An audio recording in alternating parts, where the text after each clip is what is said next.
en la Universidad de Buenos Aires. Doctora, le doy la bienvenida.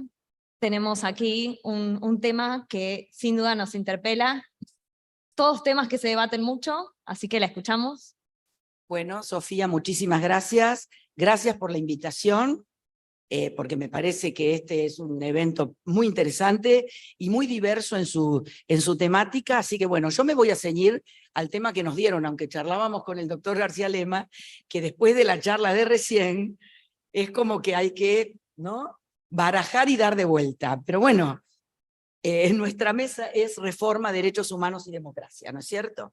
Entonces a mí se me ocurrió compartir con ustedes 5 preguntas para trabajarlas no como una charla, sino un poco con ustedes como un trabajo de taller, que de alguna manera vi que era el título que se le puso al evento. Y entonces se me ocurrió hacer una pregunta, ir a la evidencia, como si fuera una auditoría, y después a la respuesta, si es que hay respuesta, si cierra la respuesta o no. Y es un trabajo como para compartir con ustedes y después vamos a charlar y ustedes me dicen, no, la respuesta no sería esta. Entonces, cada una yo la voy a ir planteando desde ese punto de vista como para hacer algo un poquito distinto. Primera interrogante. Recuerdo el título de la mesa, ¿no? Porque todavía a mí también me sigue dando vuelta lo de la inteligencia artificial. La mesa nuestra era democracia, derechos humanos y reformas constitucionales en la Argentina. Así que me voy a ceñir al tema. Primer interrogante. ¿Es beneficioso o no una reforma constitucional? Me estoy yendo a la base del problema. La respuesta claramente es valorativa, pero podemos contestarla ante las evidencias en nuestro país y en la región. Recuerden, la pregunta era, ¿es beneficiosa una reforma? Bueno, convivimos con estados que constitucionalmente han permanecido con bastante estabilidad o con muy pocas reformas y raras. La Constitución de Estados Unidos de Norteamérica, Uruguay e incluso la Argentina, que es una constitución poco reformada. Pero también convivimos con estados cuyas constituciones han mutado con mucha frecuencia. México, por ejemplo, tiene a la fecha más de 200 reformas constitucionales. Está bien que hay un sistema más flexible que el nuestro para reformar, pero la pregunta iba a otra cosa, ¿no? ¿Es bueno, es beneficioso reformar o no reformar? Tras la evidencia vamos a la respuesta. A nosotros nos parece que las evidencias en el derecho constitucional comparado no permiten aseverar que una reforma sea buena o mala en sí. Y lo que sí es evidente es que la subsistencia de los estados no depende de las reformas constitucionales. Por eso tomo México, que me parece un país conflictivo, con 200 reformas, y ahí está. No se voltea un estado porque se reforme la Constitución. Me parece que esa es la respuesta frente a la evidencia regional. Segundo interrogante. Y entro a la Argentina. ¿Fueron beneficiosas las reformas a la Constitución argentina? Muy poquitas. Hago un breve recorrido. 1860 fue esencial para definir el diseño federal. 1866, la llamada reforma de la Guerra del Paraguay. Único objetivo, reformular el financiamiento para pagar la guerra. 1898, insignificante. Número de ministros y la actualización por censo del número de diputados. 1949, que la uno con el 57.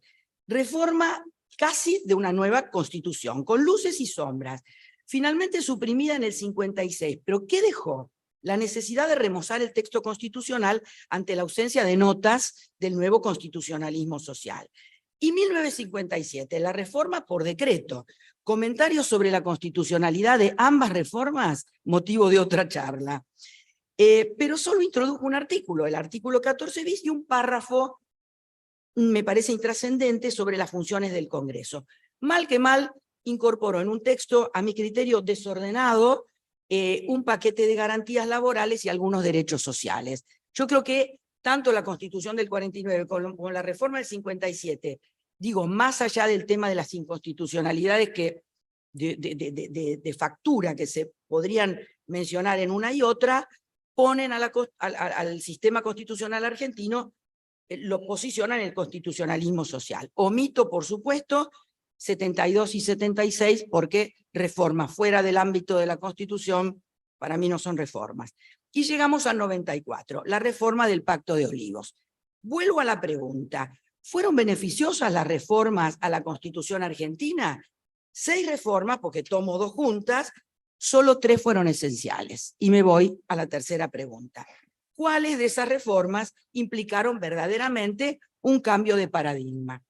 Si vamos a hablar de paradigmas solo para ponernos de acuerdo terminológicamente con los que hoy nos acompañan, paradigma como modelo, como patrón, cuya fortaleza solo decae ante el surgimiento de otro paradigma tan fuerte como ese, que lo derrumba o lo cuestiona y lo voltea y se pone en ese lugar.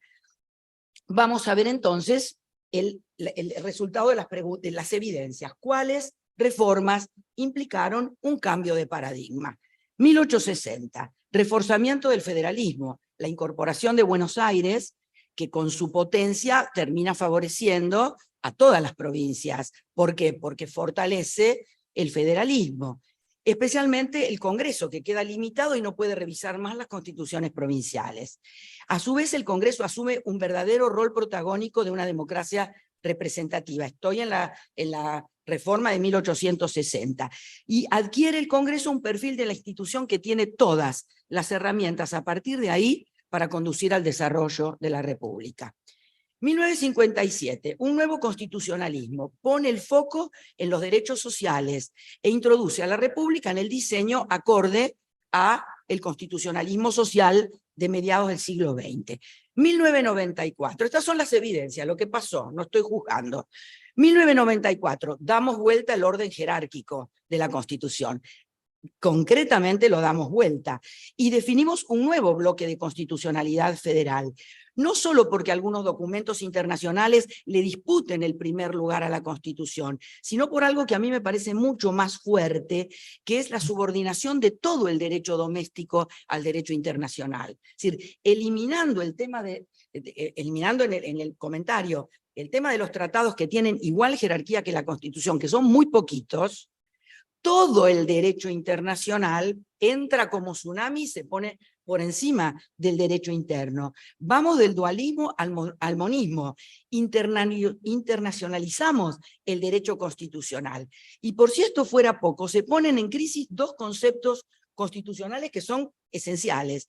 Uno, el de la soberanía, porque los tratados internacionales de derechos humanos jerarquizados dicen, ojo, no se puede invocar soberanía frente a un tema de derechos humanos que está normativizado en el derecho internacional. Y el segundo es el lugar preferente de la Constitución ante el avance de la confrontación entre el derecho interno y el derecho internacional. Es decir, el desafío de la confrontación del sistema de fuentes. Vuelvo entonces a la pregunta, ¿cuáles reformas implicaron un cambio de paradigma? Me parece que entendiendo como paradigma lo que vimos, las reformas del 49-57, porque traspasan la Constitución o el sistema constitucional al constitucionalismo social, y la reforma del 94 a la que nos vamos a referir ahora.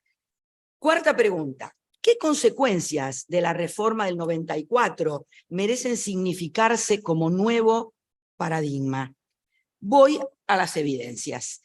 Uno, la jerarquización de ciertos tratados de derechos humanos, porque obligaron a la relectura del derecho interno y a la relectura de la propia Constitución. Es decir, la jugada revolucionaria de la reforma del 94 fue esa paridad, que no significa que no haya conflictos entre esas normas que se pusieron iguales. El segundo punto de la evidencia es la sumisión del derecho nacional al derecho internacional, lo que se llama la internacionalización del derecho constitucional. Discutible o no, está.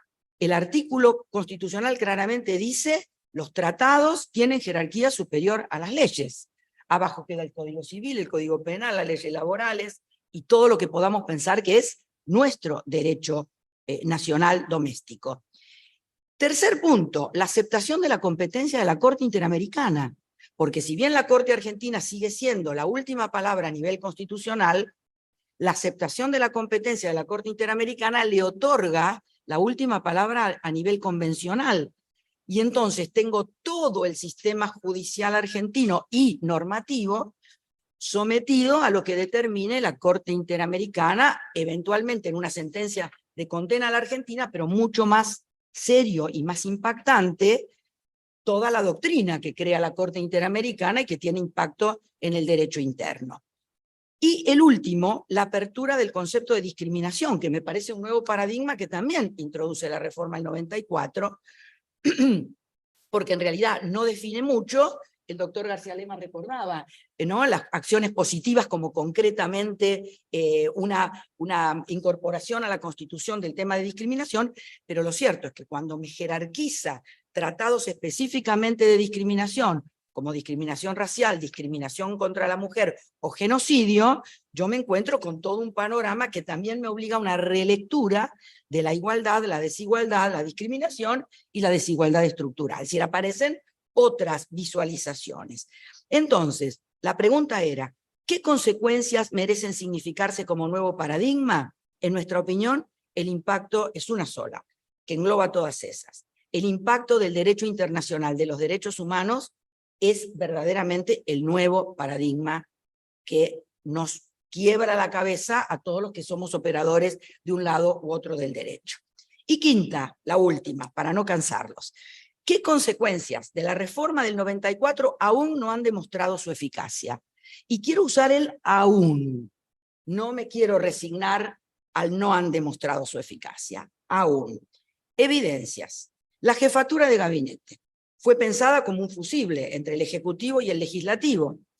¿Qué ha sido en la práctica? Un apéndice del primero, sin la autonomía y el rol equilibrante con el que fue pensado.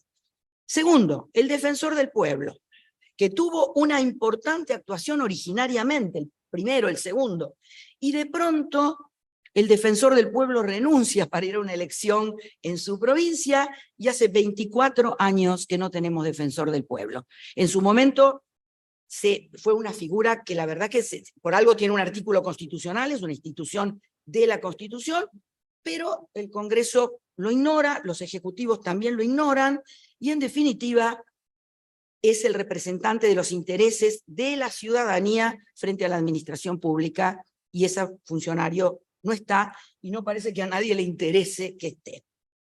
Y el tercero, evidencia, el Consejo de la Magistratura, que fue imaginado como un órgano que podía desplazar la discrecionalidad en la designación y en la remoción de los jueces. Imaginado.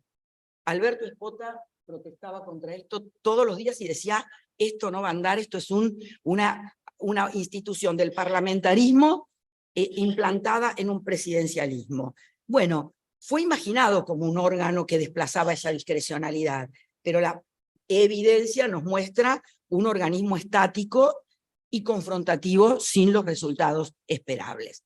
Entonces, terminando con la última pregunta, ¿qué consecuencias aún no han sido demostradas, no han demostrado su eficacia, o qué consecuencias de la reforma son las que todavía no nos han mostrado nada interesante? Me parece que podemos concluir diciendo que a 30 años de la última reforma pudo haberse determinado una verdadera modificación y una democracia moderna en lo institucional. Y me parece que para eso todavía hay mucho camino por recorrer. Pero sí es cierto que la consecuencia de la reforma indudable es la obligación que hemos tenido, que tenemos y que está funcionando de repensar la integración de la fuente internacional y la fuente interna, con sus luces y sus sombras también, porque no todo lo que es derecho internacional está mucho mejor planteado que nuestro propio derecho interno. Y hasta la propia Convención Interamericana de Derechos Humanos lo dice. Cuidado, no siempre el derecho internacional es mejor, puede ser que el derecho interno tenga un rango de protección mucho mayor. Utilice su derecho interno. Muchas gracias.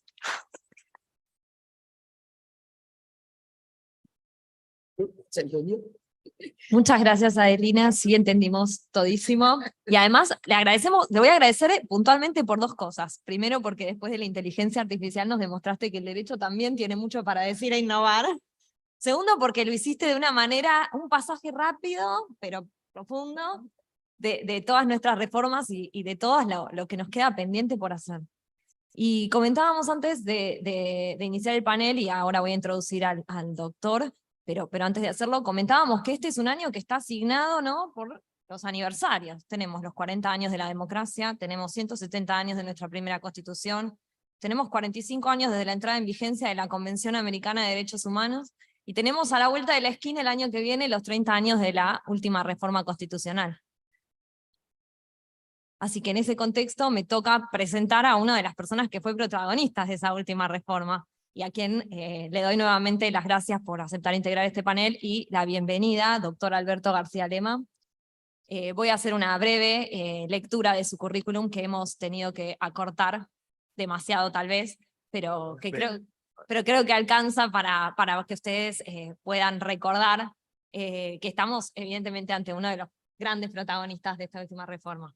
Así que el doctor Alberto García Lema ha sido negociador de los acuerdos de la reforma constitucional, convencional constituyente en 1994, miembro de la comisión redactora y de coincidencias básicas. Ha sido también procurador del Tesoro de la Nación entre 1991 y 1995, vicejefe de gabinete de ministros entre 1995 y 1996. Es además profesor de Derecho Constitucional y de Derecho Político en diversas universidades, obviamente entre ellas la UBA, y es miembro del Instituto de Derecho Constitucional de la Academia Nacional de Derecho. Desde 2002, además, es conjuez de la Corte Suprema de Justicia de la Nación, que también está en su aniversario de 160 años. Así que, doctor, bienvenido cuando quiera. Muchas gracias. Evidentemente, después de los que hemos asistido al panel anterior y a toda la problemática de la inteligencia artificial, nos toca a nosotros hacer una especie de aterrizaje forzoso en nuestro medio, es decir, en nuestro país y en nuestra problemática, pero también es muy interesante porque también nos permite hacer ese aterrizaje dentro de la problemática de los principios y de los valores, es decir, y de las cosas que se han hecho bien, de las cosas que se han hecho mal, las cosas que deben todavía tratar eventualmente de cumplirse, y por supuesto siempre queda abierta la posibilidad de las reformas de las reformas, porque nunca nada de lo que se hace cristaliza las situaciones que se viven, y no es lo mismo la tarea que se hizo políticamente en los finales del siglo XX para la situación que están haciendo y que estamos viviendo, y con todas las problemáticas anexas en estas primeras décadas del siglo XXI. Es decir, la reforma del 94 es una especie de síntesis de los problemas y de las luchas por los valores en la Argentina desde 1810 en adelante, pasando por la Constitución de 1853-60, hasta fines del siglo XX, y tratando de mirar y de sentar algunos valores, principios e instrumentos para el siglo XXI. Estábamos ahí en una especie de lugar coyuntural en la época. Y esto vale para empezar a señalar de que el tránsito en la democracia, en el periodo verdaderamente democrático de nuestro país, que comienza en 1983, la democracia como valor no había sido señalada en la Constitución de 1853, ni en la de 1860, ni en ninguna de las posteriores. Recién es conceptualizada en la reforma de 1994, cuando se produce el tránsito entre el último gobierno militar y de facto en 1983 para transmitirle la presidencia a Raúl Alfonsín.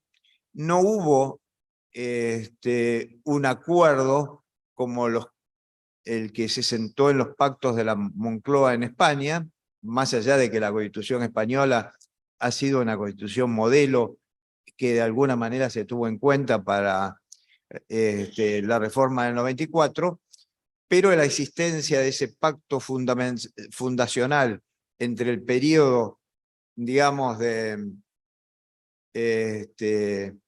la conclusión de un régimen para el nacimiento de un sistema constitucional en donde quizás en España el único puente fue la subsistencia de la monarquía, pero una monarquía que prácticamente era nominal durante los largos años del gobierno de Franco, a una monarquía constitucional a partir de Juan Carlos.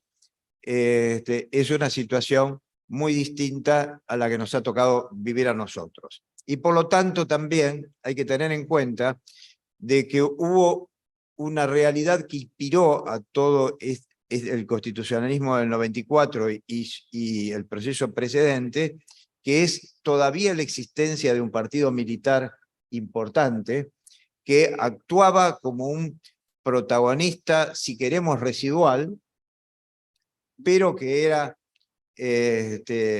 un partido que había ejercido el poder en buena medida entre 1930 y 1983 en sucesivas fases cada vez más agudas, cada vez más represivas, cada vez más violatorias de los derechos humanos, cada vez más crueles y cada vez más ilegales, porque inclusive implicaban hasta la propia violación de la propia constitución militar vigente.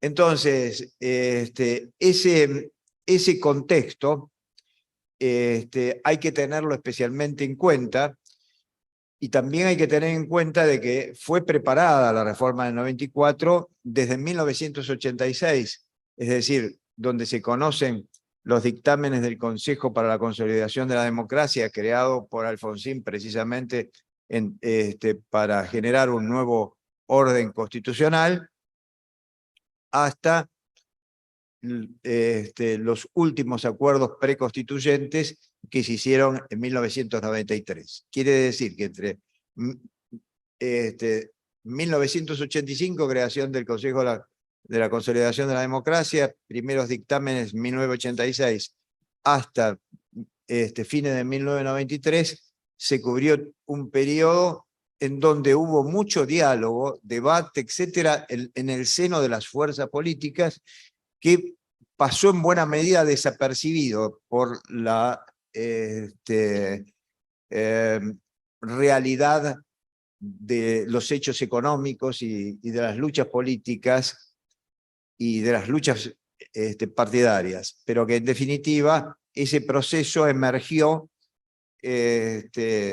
a fines de 1993, con un antecedente muy importante, que es el Acuerdo de Reafirmación Federal de 1990, que también fue preparado y que de alguna manera logró el consenso de las provincias, que habían sido las realidades preexistentes a la Constitución de 1853-60 y que también de aquí jugaron un rol con sus propias constituciones reformadas y con sus propios principios sobre la reforma de 1994.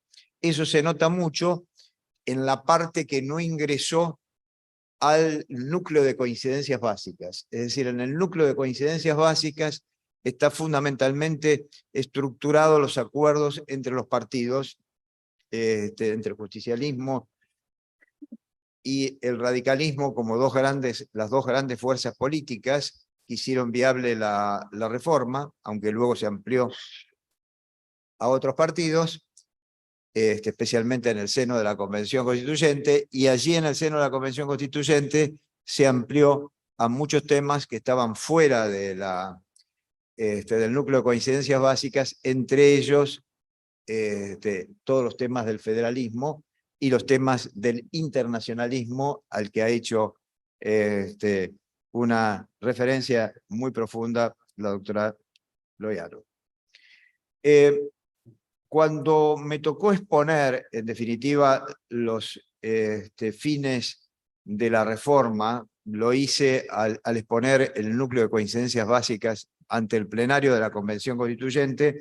Me referí a 5 grandes ideas básicas o ideas fuerzas que eran, en mi opinión, la sustancia de la reforma 94, que era la consolidación y perfeccionamiento del sistema democrático, tema que venía desde el Consejo creado por Alfonsín, la obtención de un nuevo equilibrio de los tres órganos clásicos del poder del Estado, el tema de la atenuación del presidencialismo, al que luego voy a hacer una referencia de ajuste, la promoción de la integración latinoamericana, el mayor reconocimiento de los derechos y garantías y el fortalecimiento del régimen federal. Es decir, en estas 5 grandes ideas, fuerzas, en mi opinión, puede circunscribirse o por lo menos organizarse lo que sería el plan político, el programa de la reforma del 94. Títulos. Balance positivo en cuanto a la consolidación del sistema democrático. Bueno, ha contribuido a tener 29 años sin interrupción del sistema constitucional, sin gobiernos militares o gobiernos de facto. No es la única razón, pero ha contribuido a esto. Lo ha contribuido además sobre un elemento que hay que rescatar como un elemento muy valioso, que es la sucesión a través de los procesos electorales entre los sucesivos gobiernos, que se ha cumplido con la excepción de la renuncia anticipada del presidente de la Rúa y del interregno cumplido por el presidente Duhalde sobre la base del viejo modelo de la cefalía, en lugar de acudir a los mecanismos de la reforma del 94 que quizás hubieran evitado la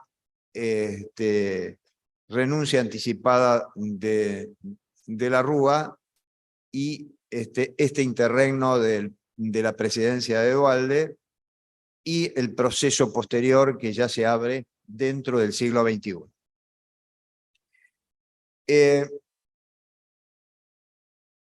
El tema del hiperpresidencialismo, digamos, podemos decir de que no se ha obtenido en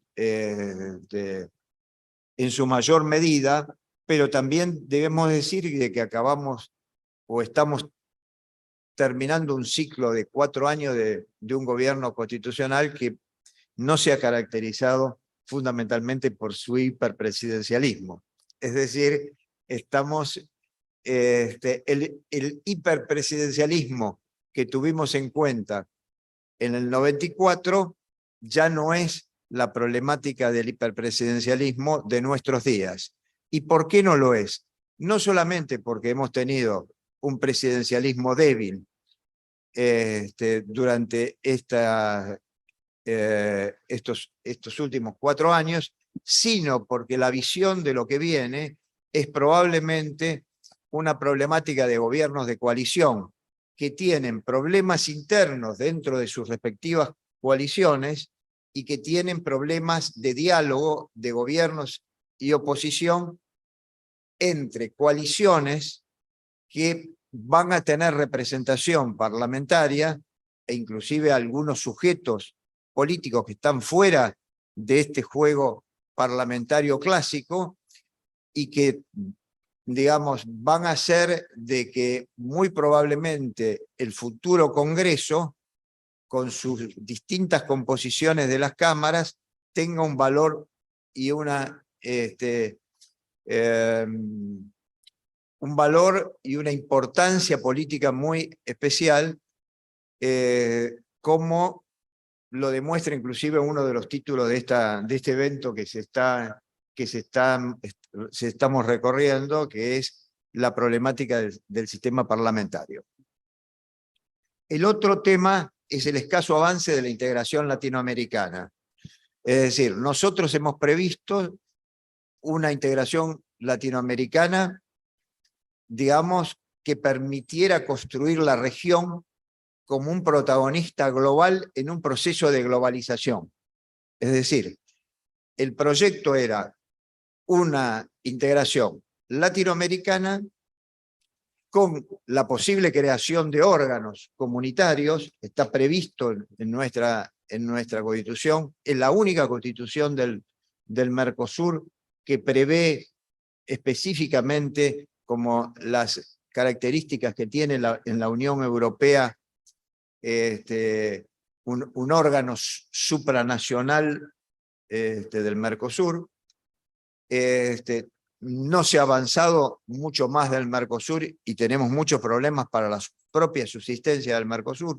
Quiere decir que nuestra región latinoamericana tiene grandes dificultades para integrarse en el proceso de globalización, a diferencia de Europa, que era uno de nuestros modelos, y no hay que perder de vista de que también está prevista la integración de toda América. Es decir, la integración latinoamericana es un paso para la integración global de América como región en el contexto global que está prevista en nuestra Constitución. Hay, en cambio, una gran extensión de otra de las ideas fuerzas, que son los derechos humanos y garantías, a la que ha hecho muy buena referencia la expositora anterior.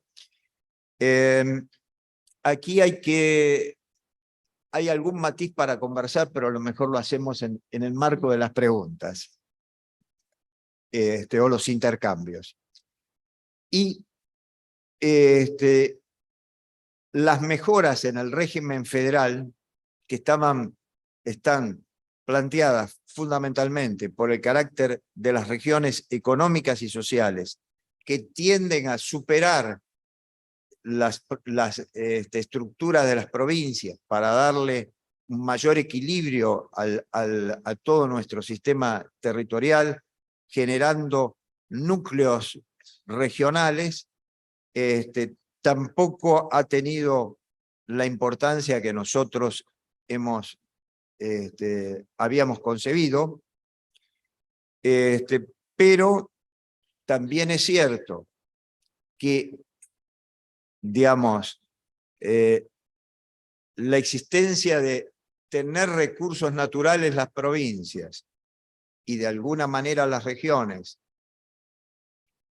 con el desarrollo digamos, petrolero reciente, petrolero y gasífero, y Vaca Muerta, y el litio, y la posibilidad de otros recursos minerales, van haciendo de que la idea regional empiece a tener un contenido concreto que puede empezar a ser un sujeto del poder, que por otra parte corresponde a uno de los aspectos del globalismo, porque el globalismo por un lado tiende a la internalización, pero por otro lado también tiende a destruir a los estados nacionales por abajo.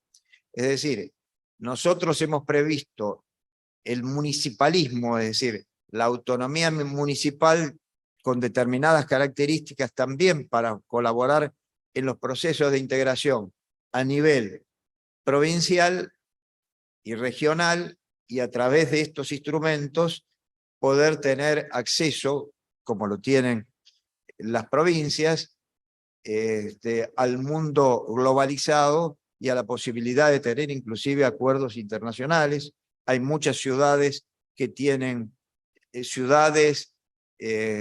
o municipios que tienen convenios internacionales con otros países. Esto es simplemente como guía para señalizar un poco los puntos gravitantes de la reforma del 94, concluyendo al decir de que ha pretendido mantener el sistema de principios políticos y de principios económicos de la Constitución de 1853-60, para eso fue una reforma parcial de la Constitución, e incorporar el constitucionalismo social como un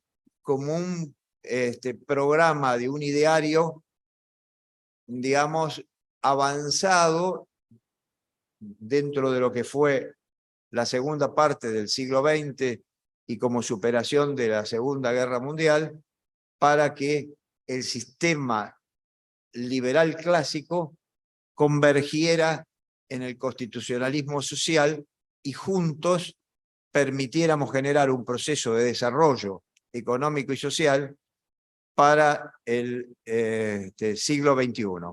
Entre los elementos negativos me olvidé de señalar quizás el más importante, que el sentido optimista que tenía, que inspiró la reforma del 94, confronta con la situación pesimista de una realidad económica y social muy distinta a la pensada. No en balde, la reforma del 94 se hizo dentro de la serie histórica de las que viene midiendo los niveles de pobreza, quizás en el mejor periodo de menor pobreza dentro de esa serie histórica. En fin, he tratado de hacer una síntesis muy rápida. Creo que más o menos he estado dentro de los 20 minutos.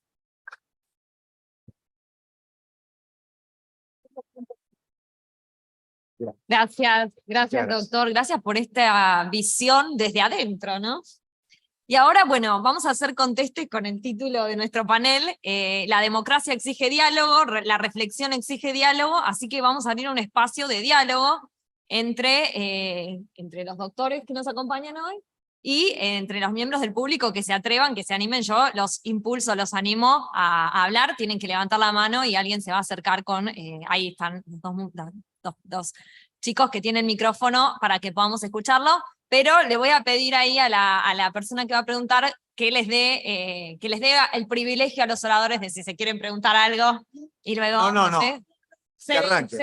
Bien. Adelante, Bueno, adelante. adelante entonces. Mejor. Buenas tardes. Es para los dos, es para la doctora Lema y el doctor Loiano. Yo pensaba en las distintas... ¿Se me escucha bien? Un poquito más alto, puede ser. No se escucha bien, sí. Apartá un poco el La micrófono. doctora apartá un poco Iolano el y el Loiano. Al revés lo dije. Discúlpenme. La pregunta es la siguiente. Teniendo en cuenta las distintas reformas constitucionales y que muchas no se han tenido en cuenta, ¿qué opinan, quería preguntarle, de un régimen parlamentario? La verdad, ahora asusta, ¿no es cierto? Porque los que están a cargo del Senado, de la presidencia del Senado y de la presidencia de diputados, a mí me asusta un poco, pero en el futuro, ¿se podría estar evaluando un régimen de un primer ministro? No. Les pedí que no se asusten. ¿Arrancás vos? Bueno, buena pregunta. ¿Hay por ahí alguna idea dando vuelta de que podría pensarse en un sistema parlamentario? Yo creo que es como pensar en otro país que no fuera este. América no es parlamentaria. Nosotros estamos en una región. La idea de un sistema parlamentario históricamente no nos cierra, porque nunca hubo una intención, un prolegómeno, algo. América es presidencialista, saquemos las Guayanas, esos los pequeños países que han quedado, ¿no es cierto?, como colonia, de manera que la idea de un parlamentarismo que funciona en los países que son parlamentarios, a mí me parece particularmente, no sé qué dirás, Alberto, que es como una idea muy fuera de espacio, fuera de historia, para la República Argentina. Me parece que nuestros problemas no son porque haya un presidencialismo, sino cómo funciona ese presidencialismo. Y me parece que nuestros problemas no son porque haya un mal diseño del Parlamento, sino por cómo funciona el Parlamento. Yo voy a dar un solo ejemplo. En la reforma se puso un tercer senador por cada provincia. La idea era que el senador fuera por la segunda minoría. Entonces siempre los senadores eran 2 y 1. pero la realidad, ¿qué dio? La realidad dio que todos los senadores son del mismo partido político. Entonces, me parece que el diseño estaba bueno, que pensaba una democracia moderna, más diversa en representación, pero que no se dio. Particularmente la idea de un primer ministro en los países donde hay primer ministro, Italia, Alemania, es una figura que depende del Parlamento, pero nosotros somos presidencialistas. Una cosa es atenuar el presidencialismo, que creo que esa fue la intención que se hizo con el jefe de gabinete, que la idea era que fuera un primer ministro entre los ministros, pero la idea de un parlamentarismo, es decir, una constitución no funciona desde la teoría, una constitución funciona desde la realidad en la que tiene que actuar. Y a mí me parece un pensamiento de gabinete, de escritorio, ¿no?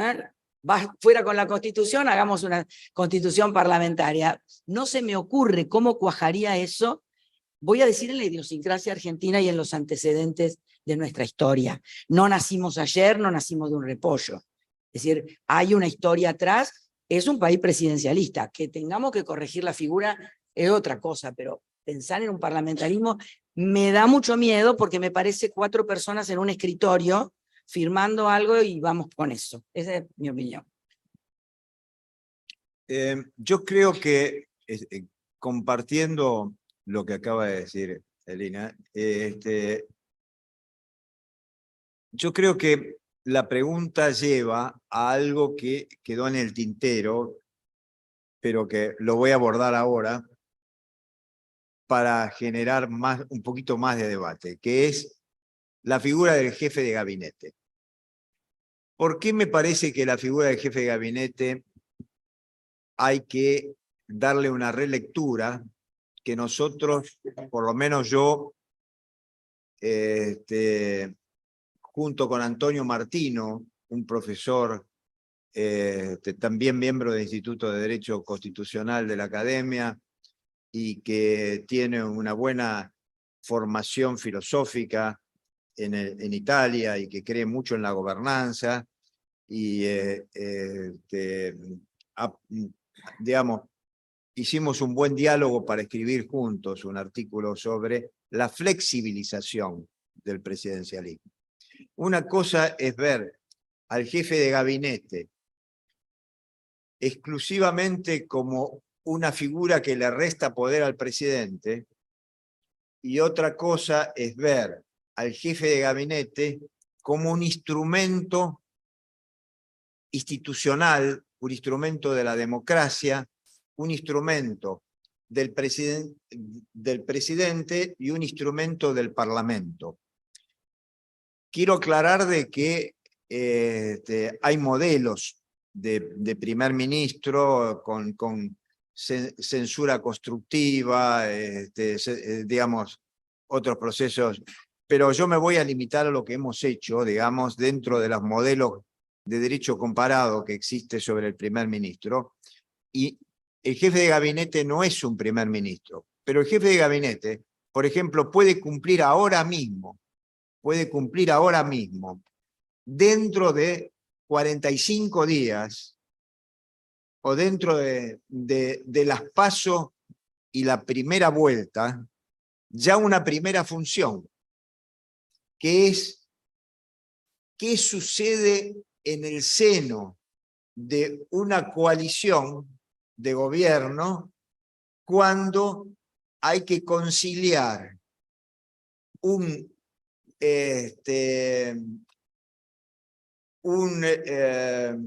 contendiente que gana la elección, pero el segundo forma parte del mismo partido y a lo mejor la diferencia es escasa. Entonces, esa es una primera cuestión. ¿El jefe de gabinete va a jugar o no va a jugar un papel en ese lugar? Segunda cuestión, ¿qué sucede entre una primera vuelta y una segunda vuelta, si la hay, respecto del resto de las fuerzas políticas que puedan tener representación y en donde a lo mejor 3 puntos, 4 puntos, 5 puntos que están concentrados en una fuerza política o en más de una fuerza política puedan decidir una segunda vuelta. Entonces, el jefe de gabinete puede ser un instrumento para la resolución entre primera vuelta y segunda vuelta. Además, si vamos a un gabinete plural, porque en una coalición siempre se supone de que las coaliciones reparten los ministerios, como sucede en casi toda Europa, hay que repartir ministerios. Cuando hay que repartir ministerios, alguien tiene que coordinar los ministerios. Es decir, o se pone el presidente a coordinar los ministerios y no tenemos una experiencia demasiado buena en esa materia, o el jefe de gabinete coordina, y en ese aspecto no hay prácticamente discusión entre la doctrina constitucional de que el jefe de gabinete como coordinador ha funcionado en general, y bueno, y el jefe de gabinete puede rotar, puede cambiar. El presidente no cambia, pero el jefe de gabinete sí. Por lo tanto, el sistema ajusta en función del jefe de gabinete. Entonces, todos esos roles que van mucho más allá de la atenuación del presidencialismo, pero que van caminando hacia un puente entre el presidencialismo y el parlamentarismo, y depende cómo salgan las elecciones, si esto es más o menos necesario, bueno, es un tema que me parece digno de tener en cuenta. Doctora, ¿quiere añadir algo? No. Bien. ¿Preguntas? Sí, ¿cómo le va? Buenas tardes. Un placer escucharlos. Mercedes Pisitelo es mi nombre. Bueno, coincido en la importancia de la reforma del 94, que creo que es lo que estamos transitando, ¿no? En esto que ya llevamos 29 años, pero creo que en este tiempo la práctica, tanto constitucional como política, estamos como haciendo un análisis sobre el impacto que ha tenido, sobre todo, no solo en los derechos humanos, pensando en el constitucionalismo social y la jerarquización de tratados, sino también en si el diseño fijado por la reforma del 94 colabora o no a que se plasmen, ¿no? Y entonces acaba mi pregunta puntual.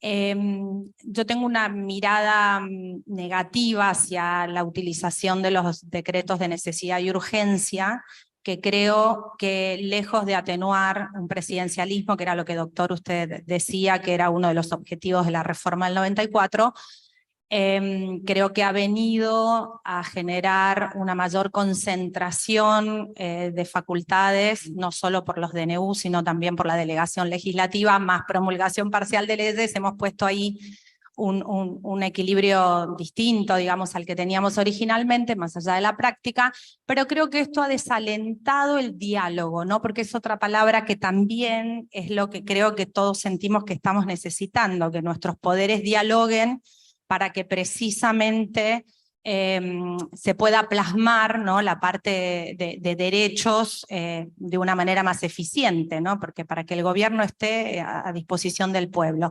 Entonces mi pregunta es, vista esta práctica que venimos desarrollando desde el 94 acá, y también en los términos de la ley reglamentaria, ¿no?, la 26.122, ¿usted cree que es solo una cuestión de que la práctica cambie o que tal vez que debería haber un cambio legislativo para que realmente no se desaliente el diálogo de poderes, sino que se necesiten para que se pueda plasmar la política pública? Esa era mi pregunta. Muchas gracias, doctor. Bueno, la verdad que le agradezco la pregunta. Es un tema predilecto para mí. En primer lugar, porque cuando me tocó en la comisión de redacción y la comisión de coincidencias básicas hablar de este tema sobre decretos de necesidad y urgencia, dejé claro, y estaban buena parte de los negociadores de todos los partidos, de que no fue una propuesta justicialista contra lo que se cree habitualmente. Porque la propuesta justicialista originariamente fue el régimen de la reforma constitucional de 1972, que ante razones de urgencia se pudiera hacer un régimen acelerado de sanción de leyes, pero que implicaba en la práctica la posibilidad de la sanción ficta. Por eso está prohibida en la Constitución la sanción ficta. Es decir, si llega porque la oposición en ese momento, es decir, el radicalismo dijo no, preferimos decretos de necesidad de urgencia antes que un sistema abreviado por el sistema de la aprobación ficta, porque da la posibilidad de, en última instancia, de revisar los decretos de necesidad de urgencia en sede parlamentaria. Quiero aclarar, por otra parte, de que también esto depende de un problema de interpretación y que yo soy partidario de un sistema de interpretación amplia. Es decir, si la prohibición de los decretos de necesidad de urgencia en materia tributaria se extiende, es decir, no se limita a lo tributario impositivo y se extiende el concepto de la prohibición en materia tributaria a todo lo que signifique el pasaje de, digamos, de los distintos métodos de gravar la riqueza y la transferencia de los valores y los precios, y por ejemplo incluye el campo aduanero, por ejemplo. El campo aduanero debería estar prohibido también en decretos de necesidad y urgencia, porque, digamos, es una potestad prácticamente neotributaria, o en buena medida tributaria, por el sistema de retenciones, etc. Entonces, si se extiende el concepto de qué está prohibido en materia económica, está prohibido en materia penal. Toda transferencia de riqueza, toda materia económica tiene una incidencia penal, y más a partir de todo el lavado del dinero. Es decir, con toda la mecánica del lavado de dinero, prácticamente casi todo es penal. Entonces, penal excluido los decretos de necesidad y urgencia, en todo lo que implique el lavado de dinero. Está prohibido en el régimen electoral y de partidos políticos. Bueno, circunscribimos enormemente el tema de decreto de necesidad y urgencia, y al mismo tiempo se pueden crear patrones jurisprudenciales de decisión de la justicia que impidan, digamos, abusar de los decretos de necesidad y urgencia. Doctora, ¿quiere añadir algo? Solo estando el autor ¿no? El padre de la criatura, ¿qué más se puede decir? Así que yo voy a hablar de lo que pasó después. A mí me parece que el diseño que se hizo en la Constitución de los decretos de necesidad y urgencia es un diseño lógico. Me parece que claramente dice lo que no se puede hacer, primero, y segundo, que cuando se hizo hay que revisarlo después. En lo que no se pudo hacer, yo voy a coincidir con lo que dijiste, muy importante, que es el tema de la interpretación amplia, porque son 3 escuetas palabritas donde dice esto no y esto no. Entonces, me parece que ahí la interpretación, el ejemplo que diste del tema aduanero, me parece perfecto. Ahí la interpretación tiene que ser amplia porque la función tiene que ser restrictiva. Es decir, la función es una función excepcional, por lo tanto yo tengo que interpretar muy ampliamente lo que no se puede hacer. Eso por un lado, totalmente de acuerdo. Y en el resultado, otra vez las culpas al Congreso, porque ellos tenían que regular, ¿no? La ley, la comisión bicameral y cómo se iba, y tardaron mucho, tardaron años, lo hicieron mal, y no hay una verdadera función de control. Particularmente me parece que era necesario hacer algo. Los presidentes venían ejercitando decretos de necesidad y urgencia y no tenían un contexto constitucional. Está bien, lo ponemos. Pero es una función excepcional y por lo tanto el control tiene que ser muy estricto. Y no lo es. Voy a recordar, y al que le moleste, no me importa, que hasta se hizo un decreto de necesidad y urgencia para nombrar un ministro. ¿Dónde está la necesidad y urgencia? ¿Dónde? Un ministerio nuevo. Todos sabrán a qué me refiero. Uno de esos Una tontería. anuló 51 leyes. Y otro, claro, anuló 51 leyes por un decreto de necesidad y urgencia. Entonces, bueno, el tema es el uso, no la formulación técnica, que no es mala. Gracias a ambos, gracias por la pregunta también. ¿Hay alguna otra pregunta ahí? Ahí vamos con el micrófono. Gracias. Bueno, muy interesante, por supuesto. No esperaba menos de ustedes dos. Respecto de la reforma de la Constitución, no sé si te acordás, Alberto, pero esto lo hablamos hace unos 25, 27 años. Yo creo que lo más importante de la reforma del 94 fue animarse a verla, haberse animado a hacerla. Porque eso, la Constitución es una cosa que no nos animamos a cambiar. De hecho, la reforma del 66 fue para dejar las cosas como estaban, la del 98 fue mínimo, la del 49, que fue una reforma importante, la tiraron al diablo, pusieron una cosa chiquita después, y no nos animamos. Y esto me parece que fue un avance importante en ese sentido. Pero lo que también me parece, y esto lo señalaste, Adelina, es que algunas cosas no terminaron dando el resultado que se quería. Yo creo que entre otras causas es porque me parece que a veces pensamos demasiado en los sistemas como tales, y nos olvidamos que los sistemas los manejan personas. Y entonces ahí es donde hay que ver cómo juega esto. El caso del jefe de gabinete, yo pienso que es bastante parecido a lo que pasa con el vicepresidente de la Nación. Es un elemento de poder importante la vicepresidenta de la Nación y depende. Carlos Pellegrini era el poder detrás del trono. Sarmiento decía que el vicepresidente se limitaba a tocar la campanilla en el Senado. Julito Roca, el tratado Roca-Ruz, y matar asesinato del Senado de la Nación, todas estas cosas. Del vicepresidente del general Roca no se acuerda nadie. Alejandro Gómez se peleó con Frondizi y se fue, lo mismo que Chacho Álvarez. Cobo se peleó pero no se fue. Es decir, dependió más de la persona que del cargo en sí. Y me parece que con el jefe de gabinete de alguna manera estaba pasando lo mismo. Y esto es lo que no estoy muy seguro si vale la pena apurarse a hacer una reforma constitucional. Creo que hay que pensarla más detenidamente y hacer un análisis en serio de qué es lo que va a pasar. Una de las cuestiones que se mencionó acá, los 3 senadores por provincia, me parece que desnaturalizaron el Senado por la elección directa. Ahora es Cámara de Diputados 2. Los senadores no representan a la provincia. La prueba es que a lo mejor sobre el mismo tema, 2 senadores de una provincia votan a favor y el otro vota en contra. Si yo tengo 3 representantes y no se ponen de acuerdo, me parece que la cosa no funciona mucho. Entonces, esta es mi apreciación. Creo que fue muy bueno haberse animado a hacer la reforma. Creo que no sería descartable pensar en volver a ajustar algunas de estas cosas, pero hacerla con más tranquilidad, con menos apurón político, digamos. Esta es mi apreciación. Pero bueno, por supuesto, ustedes tienen más calle que yo en esto. Muchas gracias. No sé, lo dejo.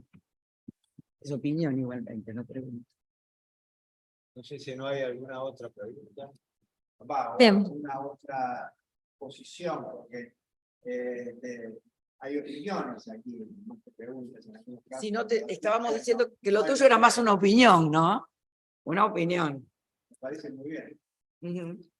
Bien, ¿alguno se anima ahí a hacer pregunta? Eso sí. Por sentar opiniones, acá tenemos un destacado constitucionalista. Tal cual. También.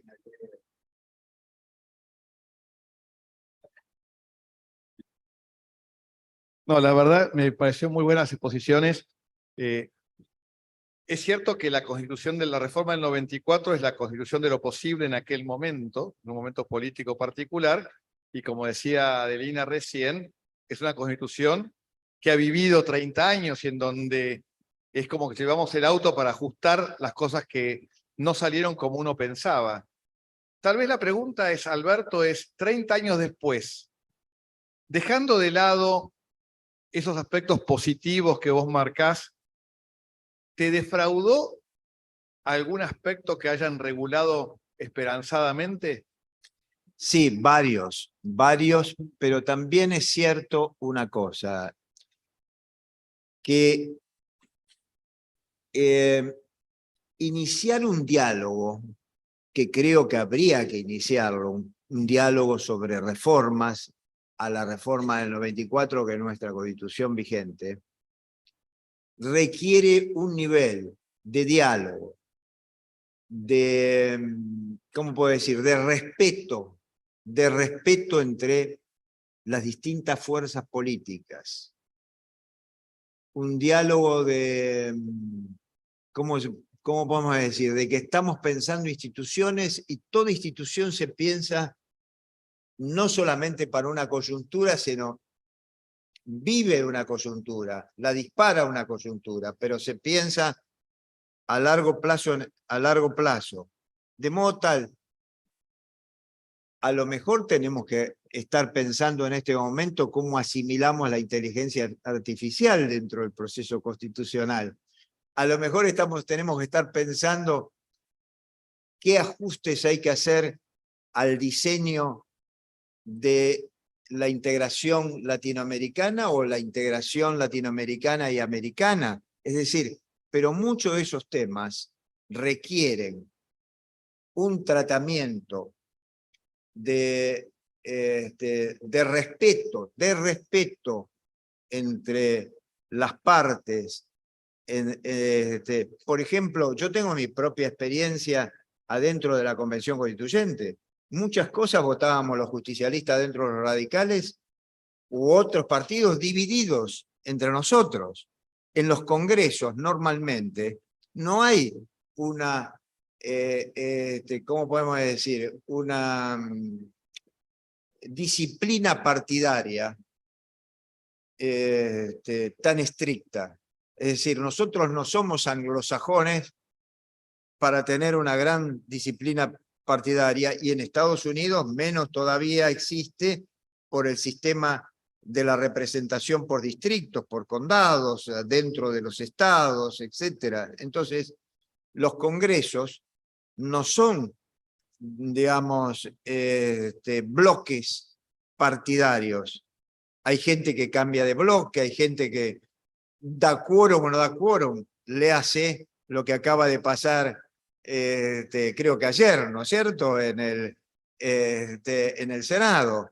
Entonces, creo que todos estos elementos hacen de que debemos seguir pensando en ajustes constitucionales, pero tenemos que recobrar el respeto, tenemos que recobrar el diálogo, e inclusive yo aquí agregaría una idea que ha aportado Francisco, el Papa, que me pareció extraordinaria por su envergadura, que es la idea del poliedro.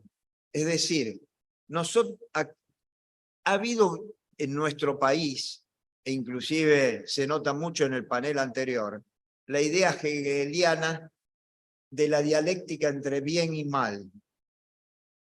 La idea del poliedro es que se construye la verdad desde diferentes facetas que se van limando o construyendo dentro de un núcleo central de ideas profundas y básicas.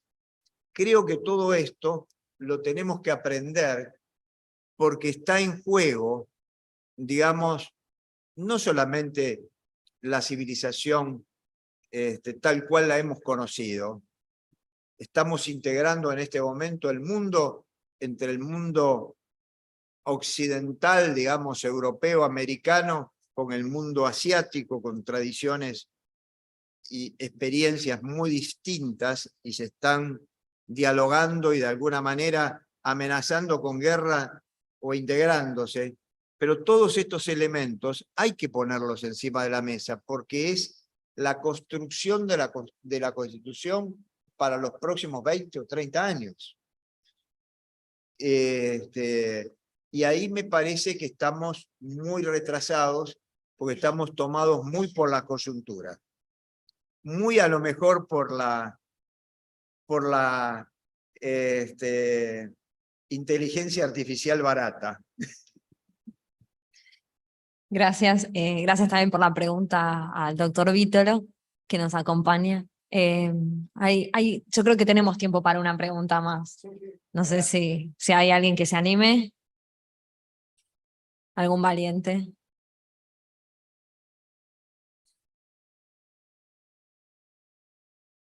Creo que no. Bueno, yo hago una, así, al doctor, ya que estamos. No, directamente al doctor, creo, porque le voy a preguntar por algo que creo que solo va a poder responder usted, que es, ¿hay algo que no se cambió, porque en ese momento no se pudo, que le hubiera gustado cambiar y que hoy, a pesar de que han transcurrido 30 años y hay una reforma que, por lo menos en el texto de la Constitución se consumó, Mirá, que dice, esto faltó? mirá, hay un lugar común que decimos lo que hemos participado de ese proceso casi desde el principio, que la Constitución es la sumatoria de los acuerdos y los consensos que al mismo tiempo marcaron el límite con los desacuerdos. Es decir, si hubiéramos podido a lo mejor definir más cosas del Consejo para la Magistratura, por ejemplo, muy probablemente hubiéramos hecho un Consejo de la Magistratura mejor que el que salió. Es decir, marcamos las cosas básicas y el resto pasó a ser responsabilidad parlamentaria. Una cosa que sí estoy arrepentido, por ejemplo, es de que le hayamos dado mayorías de 2/3 de los miembros de ambas cámaras para designar al defensor del pueblo. Es casi imposible reunir esa mayoría. Para crear el defensor del pueblo bastaba una mayoría de mitad más uno de los miembros totales de cada cámara. Es decir, con lo cual vos llegabas a una mayoría importante sin necesidad de ir a los 2/3. A veces hay que pensar si no se nos fue la mano al establecer 2/3 para la designación de los miembros de la Corte también, porque lo cierto es de que la Corte se viene achicando, ¿no es cierto? Es decir, vinimos de 9, estamos en 4, en cualquier momento, es decir, ¿y cómo se consigue los 2/3 para ir reemplazando? Entonces, hay, digamos, cuestiones que hemos tomado porque también las coyunturas que se vivían en ese momento eran difíciles. Es decir, cuando el presidente podía por simple acuerdo parlamentario con simple mayoría poner una corte adicta, no le gustaba a nadie. Eso había que corregirlo. Ahora, ¿dónde está el límite entre tener una corte adicta o no tener una corte suprema? ¿Viste? Es decir, hay cosas que habría que ir ajustando, pero para eso necesitamos un nivel de diálogo, de respeto, de coincidencias que, además de todo, superen la posibilidad de obtener los 2/3 de los miembros de cada cámara totales para iniciar un proceso de nueva reforma de la Constitución, ¿no? Bien. Yo solamente quería agregar algo que dijiste y también vos, que es que la Constitución se reformó en muy poco tiempo, porque mencionaste tal vez un mayor tiempo de debate, 70 y pico días fueron, ¿verdad? Creo. 90. Por eso. Días que se cumplieron clavados, ahí está. Con un día de diferencia. Bueno, o sea que fue un tiempo corto. Corto según lo pensemos, porque se fueron todos a trabajar en el lugar y creo que es un tiempo útil, 24 horas trabajando en eso. Pero por eso dije 24 horas trabajando en eso, porque lo sé. Pero tampoco se generó 2 días antes, porque lo mencionaste muy bien, el Consejo para la Consolidación de la Democracia venía trabajando desde el 91 y lo dirigía ni más ni menos que Carlos Nino, del 86, y lo dirigía Carlos Nino, que es uno de nuestros grandes pensadores. Entonces, había un pensamiento y una idea de lo que se quería, y mucho de lo del Consejo para la Consolidación se volcó en la Constitución. Yo creo que... Pero no se buscó porque había todo otro conjunto de pensamiento que pensaba distinto. Porque el presidencialismo lo salvó el presidencialismo. Exactamente, claro. Pero yo lo que quiero decir es que ahí teníamos todo ese tiempo previo de debate de altura diría, de nivel, y luego el debate que se dio básicamente entre los dos partidos mayoritarios en el momento. Me parece, desde lo pragmático, a eso iba, desde lo pragmático, no, me parece que esa mayoría tan alta que nos pide la Constitución para poder reformar, que son esos 2/3 de todos los miembros de cada Cámara, se pudo superar porque los dos partidos mayoritarios estaban de acuerdo, pero en la convención estuvieron todos. Y hay artículos que son de la minoría de la superminoría. Entonces, exactamente, por lo tanto, a mí me parece que la Constitución es un buen producto. Y dentro del contexto americano es un muy buen producto. Y de alguna manera lo dijiste y la doctora también, el tema son las personas, el tema son quienes están ahí trabajando en cada una de las instituciones. Pero el diseño constitucional argentino es sumamente interesante porque en su momento tomó lo que era la novedad, incluso el semipresidencialismo francés, como un modelo a seguir. Así que yo creo que más allá de que se pueda reformar o no, si no hay un diálogo, para mí la palabra es honesto, un diálogo honesto, donde estamos pensando lo mismo, y respetuoso, la verdad es que me parece que tocarla podría ser más un riesgo que un beneficio. Bien. Nada más, paramos acá. Voy a hacer una pregunta más y cerramos, pero ahora era para la doctora Loviano, que la tenía ahí pensada. Recién comentabas que estabas leyendo sobre opiniones consultivas de la Corte Interamericana y a lo largo de tu exposición mencionabas cómo a partir de la reforma del 94 ha permeado nuestro ordenamiento mucho más todo lo que tiene que ver con los tratados de derechos humanos y la protección internacional de los derechos humanos. Lo que ha pasado también es que se ha producido, voy a usar una expresión que ya han usado otros constitucionalistas, así que la tomaré prestada, que es un cierto desbordamiento de las fuentes del derecho. Entonces yo me pregunto si parte del ejercicio que tenemos que hacer los operadores jurídicos en los distintos niveles, no es también empezar a pensar en el valor de esas fuentes, de cada una de esas fuentes que ingresaban a nuestro ordenamiento. ¿Usted también? Bueno. Porque acá no teníamos... No sé si tenemos mucha diferencia. A ver, te voy a escuchar, no sé, no leí eso. A mí me parece que no es un desbordamiento de las fuentes. Las fuentes son las fuentes. Fuente internacional, fuente interna. Cada una tiene su lógica, cada una tiene su forma de interpretar, cada tiene su hermenéutica. A mí me parece que el punto es, con toda esa apertura que se dio a la jurisprudencia de la Corte Interamericana, no a los tratados, porque el tratado jerarquizado es una norma y yo la confronto con el derecho interno. El punto es el valor que se le da a los pronunciamientos de la Corte Interamericana. Y ahí yo sí tengo una posición muy tomada y muy firme, que comparto con algunos que están aquí presentes, que es que la Corte ha extendido su competencia de una forma que no la veo que esté habilitada en el Pacto de Costa Rica. Es decir, la Corte toma todo lo que le preguntan, lo resuelve, resuelve de más. Por supuesto, como todo tribunal internacional, es el titular de su propia competencia. El principio de un tribunal internacional es la competencia de la competencia. Nadie le puede marcar la incompetencia, pero frente a esa aptitud tan grande, me parece que la Corte es la que se tiene que poner en su lugar. Los países ratifican un tratado, no ratifican todo lo que la Corte dice. Y la verdad que la Corte para mí hace una expansión inadecuada de su competencia. Y entonces ahí, porque este sí es un tema muy de debate, yo lo que digo, ojo, son 7 jueces, son elegidos con un sistema mucho más sencillo que elegir cualquier juez dentro de nuestro propio país, porque no pasan por ningún filtro, es una designación meramente política y por acuerdos. Y hasta qué punto lo que dicen estas 7 personas puede incorporar o modificar las estructuras internas de un Estado. Por supuesto, en derechos humanos no lo digo, pero me parece que la expansión está dada en los temas institucionales. A lo que me refiero es al margen de apreciación, que se nos fue Alfonso Santiago, que es el autor de uno de nuestros libros, ¿no?, sobre el tema del margen de apreciación, pero yo entiendo que debe haber margen de apreciación como tiene la Corte Europea.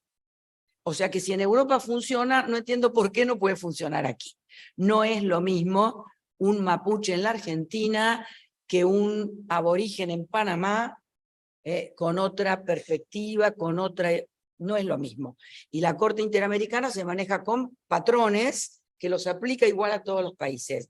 Para mí la clave de lo que decís no es que se desborda la fuente, es el margen de apreciación, que la Corte Interamericana dice de ninguna manera. Así que no Doctor, sé si ¿quiere estamos tan en- ¿quiere agregar algo desde adentro? No, de la yo reforma? les quiero recordar una cosa, porque hay un concepto que introduje yo en la incorporación de los tratados internacionales. Y lo incorporé yo porque se nos podía llegar a caer casi todas estas reformas, porque había una cláusula en la ley declarativa de la reforma que no se podía tocar ninguna norma de la primera parte de la Constitución bajo apercibimiento de nulidad. Entonces, era un tema súper delicado. Entonces, yo agregué cuando se incorpora esta cuestión, siempre que los tratados, digamos, de derechos humanos, etcétera, no violen ninguno de los artículos de la primera parte de la Constitución. Y dentro de la primera parte de la Constitución está el artículo 26. Y el artículo 26 de la Constitución establece de que, digamos, los tratados internacionales, incluyendo los que tienen jerarquía constitucional, tienen que ajustarse a los principios de derecho público de la Constitución Nacional. Quiere decir que si un tratado de derechos humanos colisionara frontalmente con un artículo de la primera parte de la Constitución, primaría en la interpretación constitucional los de la primera parte y no el tratado internacional. Con lo cual creo que la Corte se ha excedido en alguna medida, porque no solamente están citando los tratados, sino los protocolos y las opiniones, etcétera, y están extendiendo el concepto olvidándose del límite del artículo 26 y de la primera parte de la Constitución. Bien, bueno, creo que ahora sí podemos dar por concluido el panel. Les agradezco muchísimo.